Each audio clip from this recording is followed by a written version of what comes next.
Kita bawa ke dalam ranah hukum sekaligus ke depan, insya Allah. Berarti akan menempuh upaya hukum, Pak? Iya, menghukum. Karena ini pertama merugikan martabat PKS sebagai partai pemenang di Kota Bekasi.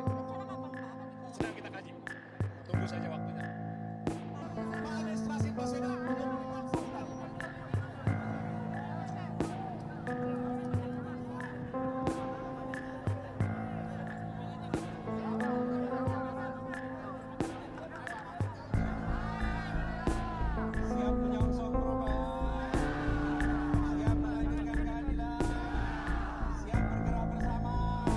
Ya, ini pembatalan yang menurut saya mencederai demokratisasi di Kota Bekasi.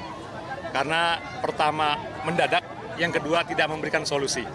Betul tadi malam jam 9:30 memberikan surat izin, tapi udah nggak ada artinya, karena perlu persiapan.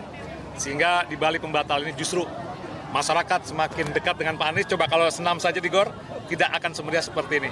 Banyak keberkahan di balik pembatalan yang dilakukan oleh Bapak PLT untuk acara PKS kali ini. Terima kasih. Gimana? Karena apa sih, Pak? Informasinya yang kami terima, karena nanti malam ada pertandingan antara Bayangkara melawan PSM Alsat. Tapi itu sejak survei sudah disampaikan, oke kita sepakat, tidak menggunakan rumput utama. Bahkan kita membuat border, sip, keluar izin. Tapi tiba-tiba, karena mendengar sang pelopor perubahan hadir Kota Bekasi, maka dengan seenaknya dia membatalkan tanpa mengundang dan tanpa memberikan solusi. Ini yang akan kita bawa ke dalam ranah hukum sekaligus ke depan, insya Allah. Berarti akan menempuh upaya hukum, Pak? Iya, menghukum. Karena ini pertama merugikan martabat PKS sebagai partai pemenang di Kota Bekasi. Rencana kapan, Pak, akan dibawa? Sedang kita kaji. Tunggu saja waktunya.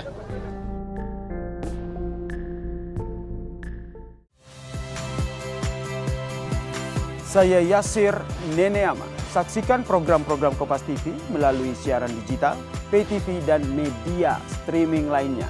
Kompas TV, independen, terpercaya.